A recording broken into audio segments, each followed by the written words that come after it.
Hello friends, माधुरी education channel में आप सबका स्वागत है। आई होप कि आप सब बहुत अच्छे होंगे। इसके पहले की वीडियो में मैंने आपको बीएड एंट्रेंस एग्जाम से संबंधित कुछ क्वेश्चन के आंसर बताए थे।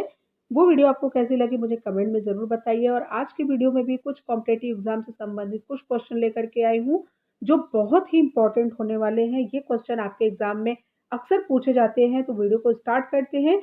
वीडियो अगर पसंद आता है तो प्लीज़ चैनल को लाइक, शेयर और सब्सक्राइब जरूर कीजिए। तो चलिए पहला क्वेश्चन स्टार्ट करते हैं। भारतीय प्रायद्वीप की सबसे ऊंची चोटी है। तो यहाँ पर ऑप्शन दे रखा है उटकमुंड, अनाईमुडी, दोदरबेट्टा और महाबलेश्वर। तो दोस्तों मैं आपको बताना चाहती हूँ कि भारतीय प्रायद्वीप की सबसे ऊंची चोटी है अनाईमुडी। तो यहाँ पर आप देख रहे हैं कि अनाईमुडी जो है वो भारतीय प्रायद्वीप की सबसे ऊंची चोटी है।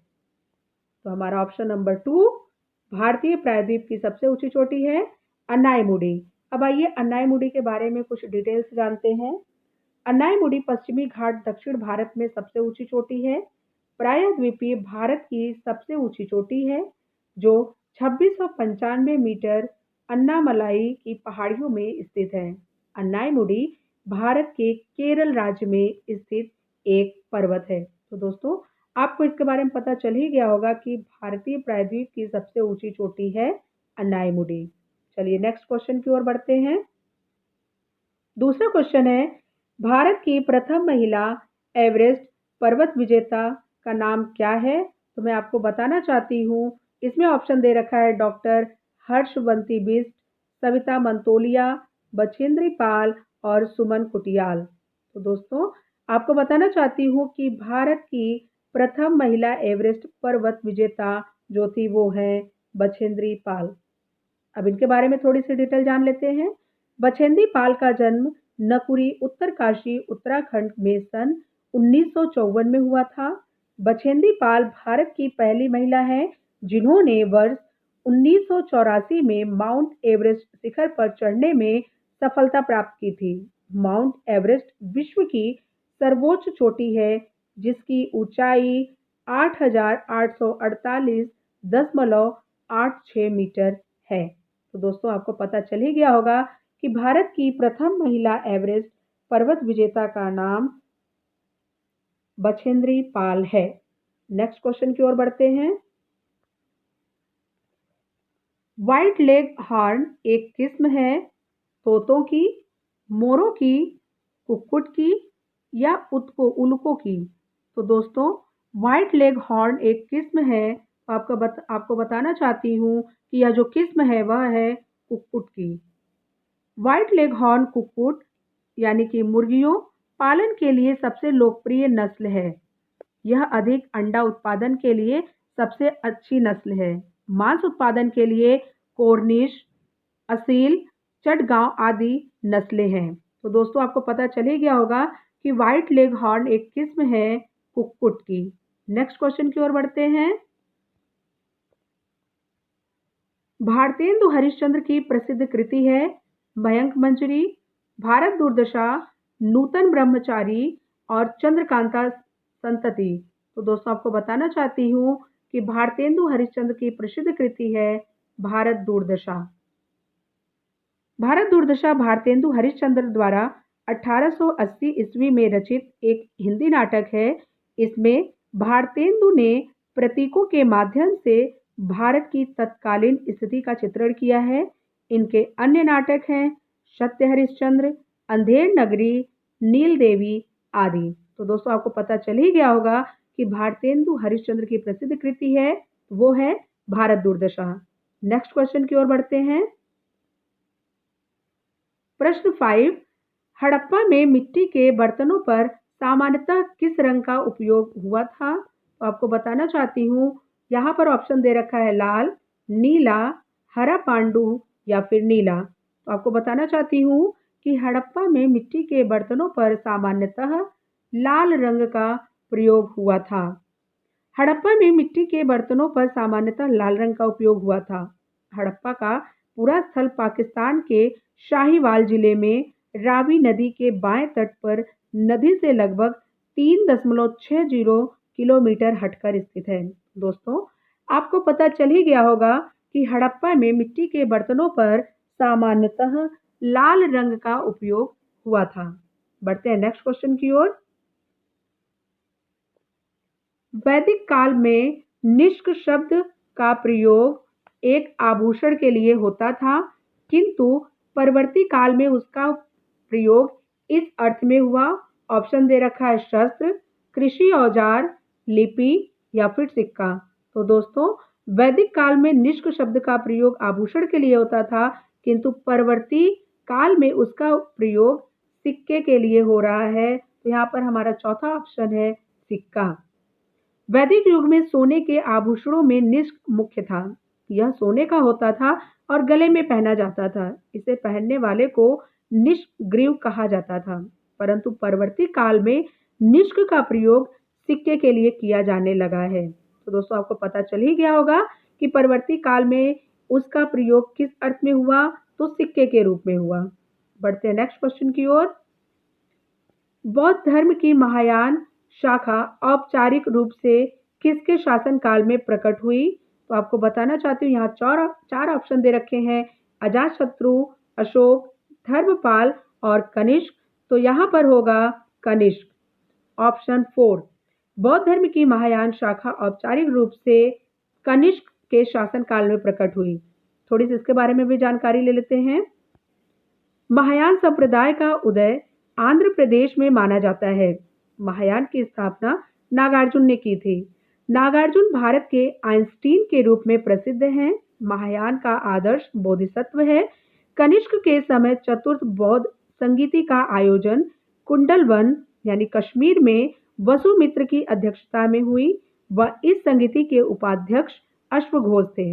इस संगीति के दौरान बौद्ध धर्म दो भागों में विभाजित हुआ, हीनयान और महायान। तो आपको पता चल ही गया होगा कि बौद्ध धर्म की महायान शाखा औपचारिक रूप से कनिष्क के शासनकाल में प्रकट हुई थी।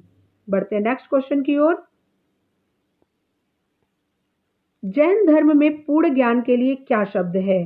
चार ऑप्शन दे रखे हैं, जिन, रस, कैवल्य या निर्वाण। तो दोस्तों, आपको बताना चाहती हूँ कि जैन धर्म में पूर्ण ज्ञान के लिए कैवल्य शब्द है। कैवल्य ही जैन धर्म का चरम लक्ष्य है। जीव के भौतिक अंश का नाश ही कैवल्य है। यह अंश तब तक नष्ट नहीं हो सकता जब तक मनुष्य कर्म फल से मुक्त नहीं होता। संपूर्ण कर्म फल विरोध ही मोक्ष प्राप्ति का साधन है। मनुष्य पूर्व जन्म के कर्म फल से विमुक्त हो और इस जन्म में कर्म फल से अस्पृश्य रहे, तभी मोक्ष प्राप्त होता है। कैवल्य पूर्ण निर्बतता है। तो दोस्तों, आपको पता चल ही गया होगा कि जैन धर्म में पूर्ण ज्ञान के लिए क्या शब्द है, तो वह है कैवल्य। बढ़ते हैं नेक्स्ट क्वेश्चन की ओर। जैन तीर्थकर के क्रम में अंतिम कौन था? ऑप्शन दे रखा है पार्श्वनाथ, ऋषभदेव, महावीर या मणि सुव्रत। तो दोस्तों, आपको बताना चाहती हूँ कि जैन तीर्थकरों के क्रम में अंतिम महावीर जी थे। तीसरा ऑप्शन, जैन शब्द जिन से बना है, जिसका अर्थ है समस्त इंद्रियों पर विजय प्राप्त करना। जैन धर्म में कुल 24 तीर्थकर हुए, जिनमें प्रथम तीर्थकर ऋषभदेव व 24वें तीर्थकर महावीर स्वामी थे। महावीर स्वामी से पहले जैन धर्म के तीर्थकरों को निग्रंथ कहा जाता था। महावीर स्वामी को सर्वप्रथम जिन कहा गया था, क्योंकि उन्होंने अपनी इंद्रियों पर विजय प्राप्त की थी। तो जैन धर्म के अंतिम तीर्थकर महावीर जी थे। बढ़ते हैं नेक्स्ट क्वेश्चन की ओर। अशोक के शिलालेखों को सर्वप्रथम किसने पढ़ा था? Robert Sewell, James Prinsep, Kanaujia या विष्णुगुप्त। तो अशोक के शिलालेख को सर्वप्रथम जेम्स प्रिंसेप ने पढ़ा था। अशोक का इतिहास मुख्यतः अनेक अभिलेखों से ही ज्ञात होता है। अभी तक उनके 40 से अधिक अभिलेख प्राप्त हो चुके हैं। सर्वप्रथम 1837 ईस्वी में जेम्स प्रिंसेप ने अशोक के दिल्ली टोपरा अभिलेख को पढ़ने में सफलता पाई, जबकि सबसे पहले 1750 ईस्वी में टीफेन थेलर महोदय द्वारा दिल्ली मेरठ अभिलेख खोजा गया था। तो दोस्तों, अशोक के शिलालेखों को सर्वप्रथम जेम्स प्रिंसेप ने पढ़ा था। बढ़ते हैं नेक्स्ट क्वेश्चन की ओर। चाणक्य का अन्य नाम था भट्ट स्वामी, विष्णुगुप्त, राजशेखर या विशाखदत्त। तो दोस्तों, चाणक्य का अन्य नाम विष्णुगुप्त था। चाणक्य को विष्णुगुप्त नाम से भी जाना जाता था। चाणक्य प्राचीन भारत के राजनीतिक चिंतक तथा कूटनीतिज्ञ थे।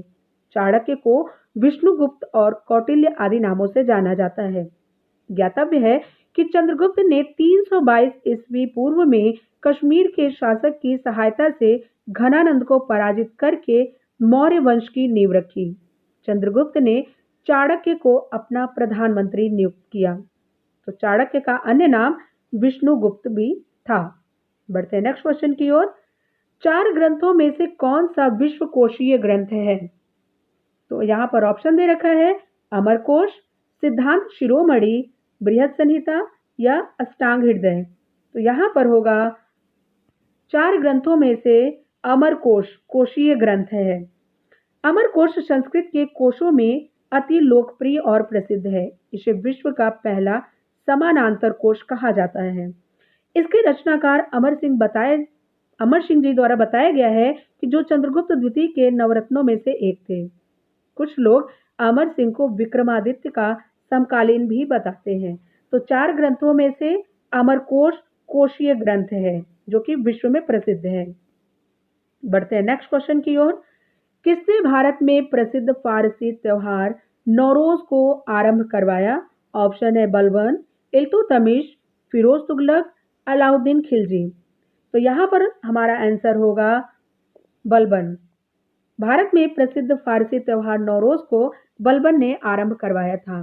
बलबन एक योग्य शासक था। गुलाम सुल्तानों में उसका स्थान महत्वपूर्ण था। वह अपनी योग्यता से एक दास से सुल्तान के पद पर पहुंचा था। सर्वप्रथम बलबन ने सुल्तान की प्रतिष्ठा और शक्ति को स्थापित करने के लिए राजत्व का सिद्धांत प्रतिपादित किया। उसने सिजदा और पैबोस नामक ईरानी प्रथा को प्रारंभ किया। इसी क्रम में फारसी त्योहार नौरोज मनाना आरंभ किया गया था। दोस्तों, भारत में प्रसिद्ध फारसी त्योहार नौरोज का आरंभ बलबन ने करवाया था। बढ़ते नेक्स्ट क्वेश्चन की ओर। किस स्मारक का निर्माण शेरशाह ने करवाया था? दिल्ली का किला ए कुहना मस्जिद, जौनपुर की अटाला मस्जिद, गौर की बड़ी सोना मस्जिद या दिल्ली की कुवत उल इस्लाम मस्जिद। तो दोस्तों, दिल्ली का किला ए कुहना मस्जिद का निर्माण शेरशाह ने करवाया था, जो एक स्मारक के रूप में प्रसिद्ध हुआ। अब यहाँ पर कुछ वर्णन जानते हैं। 1542 ईस्वी में शेरशाह ने दिल्ली के पुराने किले के अंदर किला ए कुहना नामक मस्जिद का निर्माण करवाया। उसी परिसर में शेर मंडल नामक एक अष्टभुजाकार 3 मंजिला मंडल का भी निर्माण करवाया था। तो दिल्ली का किला ए कुहना मस्जिद, इस स्मारक का निर्माण शेरशाह ने करवाया था। बढ़ते हैं नेक्स्ट क्वेश्चन की ओर। अंग्रेजों ने रैयतवाड़ी बंदोबस्त कहाँ लागू किया था? ऑप्शन है Bengal presidency, Madras presidency, Bombay presidency या फिर मद्रास प्रेसिडेंसी और मुंबई प्रेसिडेंसी। तो हमारा ऑप्शन होगा सही होगा यहाँ पर मद्रास प्रेसिडेंसी और मुंबई प्रेसिडेंसी। अंग्रेजों ने रैयतवाड़ी बंदोबस्त जो लागू किया था वह था मद्रास प्रेसिडेंसी और मुंबई प्रेसिडेंसी। रैयतवाड़ी व्यवस्था अंग्रेजों द्वारा भारत में भू राजस्व वसूली हेतु लागू की गई। यह दूसरी व्यवस्था थी जिसका जन्मदाता टॉमस मुनरो और कैप्टन अलेक्जेंडर रीड को माना जाता है। किसानों के साथ व्यक्तिगत रूप से किए गए लगान समझौते को रैयतवाड़ी कहा जाता था। यह व्यवस्था मद्रास, बंबई, पूर्वी बंगाल, असम और कुर्ग में लागू की गई थी। इस व्यवस्था के अंतर्गत ब्रिटिश भारत की 5% भूमि आई। इस प्रकार भारत के सबसे अधिक भूभाग पर यह व्यवस्था लागू की गई। तो अंग्रेजों ने रैयतवाड़ी बंदोबस्त कहाँ लागू किया था? मद्रास प्रेसिडेंसी और मुंबई प्रेसिडेंसी में लागू किया था। बढ़ते नेक्स्ट क्वेश्चन की ओर। पिछले वर्गों का उत्थान किसका मुख्य कार्यक्रम था? प्रार्थना समाज का, सत्य शोधक समाज का, आर्य समाज का या फिर रामकृष्ण मिशन का? तो यहाँ पर बताना चाहती हूँ कि पिछड़े वर्गों का उत्थान सत्य शोधक समाज का मुख्य कार्यक्रम था। सत्य शोधक समाज की स्थापना ज्योतिबा फुले द्वारा 1873 ईस्वी में बंबई में किया गया था। महाराष्ट्र में सर्वप्रथम ज्योतिबा फुले द्वारा एक जाति विरोध आंदोलन शुरू किया गया था। इन्हें महात्मा की पदवी दी गई। इन्होंने 1872 ईस्वी में गुलामगिरी नामक पुस्तक लिखी तथा 1873 ईस्वी में सत्यशोधक समाज की स्थापना की। इस समाज की एक अन्य पुस्तक सार्वजनिक सत्य धर्म पुस्तक भी है। बढ़ते हैं नेक्स्ट क्वेश्चन की तरफ। भारत में आधुनिक शिक्षा प्रणाली की नींव किससे पड़ी? तो यहाँ 4 ऑप्शन दे रखे हैं। 1813 का चार्टर अधिनियम, 1835 के मैकाले के मिनट, 1882 का हंटर आयोग या 1854 का गुड का डिस्पैच। तो यहाँ पर हमारा आंसर होगा 1835 के मैकाले के minute. British governor general William Bentinck ने देशी या अंग्रेजी किस भाषा के माध्यम से शिक्षा दी जाए के विवाद का समाधान करने के लिए अपनी कौंसिल की विधि सदस्य लॉर्ड मैकाले की अध्यक्षता में लोक शिक्षा समिति का गठन किया। 2 फरवरी 1835 को मैकाले ने अपना प्रसिद्ध स्मरणार्थ लेख प्रस्तुत किया, जिसमें भारतीय भाषा एवं साहित्य की आलोचना करते हुए आंग्ल भाषा को शिक्षा का माध्यम बनाने की सिफारिश की गई। तो भारत में आधुनिक शिक्षा प्रणाली की नींव किससे पड़ी है? तो 1835 के मैकाले के मिनट के द्वारा पड़ी है। बढ़ते हैं नेक्स्ट क्वेश्चन की तरफ। भारतीय कपड़ा व्यापारी बैंक कांग्रेसी तथा महात्मा गांधी का निकट सहयोगी है। उपयुक्त विवरण किसके द्वारा कहा गया है? तो यहाँ ऑप्शन है जीडी बिरला, एमआर जयकर, जमनालाल बजाज का या फिर वीएस श्रीनिवास शास्त्री का। तो यहाँ पर होगा एम जमनालाल बजाज के द्वारा। 4 ऑप्शन है, इसमें होगा जमनालाल बजाज के द्वारा। भारतीय कपड़ा व्यापारी बैंक कांग्रेसी तथा महात्मा गांधी का जो निकट सहयोगी है, यह उपयुक्त विवरण है जमनालाल बजाज का। जमनालाल बजाज भारत के प्रसिद्ध कपड़ा व्यापारी, बैंकर, कांग्रेसी नेता तथा महात्मा गांधी के निकट सहयोग थे। प्रतिवर्ष रचनात्मक कार्य, ग्रामीण विकास में महिलाओं व बच्चों के कल्याण एवं उत्थान में उत्कृष्ट योगदान के लिए जमनालाल बजाज को पुरस्कार भी दिया गया था। बढ़ते हैं नेक्स्ट क्वेश्चन की तरफ। ब्रिटिश सरकार ने महात्मा गांधी को जो उपाधि दी थी और जिसे उन्होंने असहयोग आंदोलन में वापस कर दिया था, वह थी हिंद केसरी, कैसर ए हिंद या फिर राय बहादुर। तो वह उपाधि थी कैसर ए हिंद की।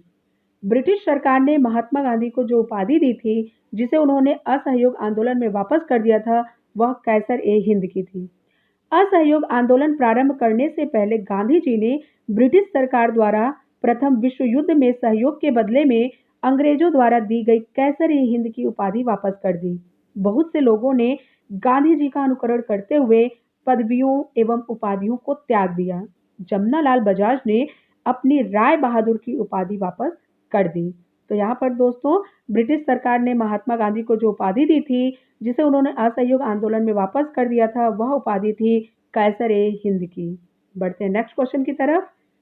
महात्मा गांधी को सर्वप्रथम राष्ट्रपिता किसने कहा था? जवाहरलाल नेहरू, वल्लभ भाई पटेल, श्री राजगोपालाचारी या फिर सुभाष चंद्र बोस। तो यहाँ पर ऑप्शन नंबर डी हमारा सही होगा, सुभाष चंद्र बोस जी ने महात्मा गांधी को सर्वप्रथम राष्ट्रपिता कहकर संबोधित किया था, सुभाष चंद्र बोस जी ने। 1943 ईस्वी में सिंगापुर में सुभाष चंद्र बोस ने अस्थायी सरकार की स्थापना की तथा महात्मा गांधी को सर्वप्रथम राष्ट्रपिता संबोधित करते हुए उनसे आशीर्वाद मांगा था। तो दोस्तों, आपको ये जानकारी कैसी लगी? अगर ये वीडियो पसंद आए तो चैनल को लाइक, शेयर और सब्सक्राइब जरूर कर दीजिए। ये क्वेश्चन आपके कॉम्पिटिटिव एग्जाम में अक्सर पूछे जाते हैं। ये क्वेश्चन बहुत ही इंपॉर्टेंट है, इनको रट लीजिए, इनको याद कर लीजिए। तो मिलते हैं नेक्स्ट वीडियो में एक अच्छे से टॉपिक के साथ। आज की वीडियो आपको कैसी लगी प्लीज कमेंट में मुझे जरूर बताइएगा। तो चलिए आज के लिए बस इतना ही, तब तक के लिए बाय बाय।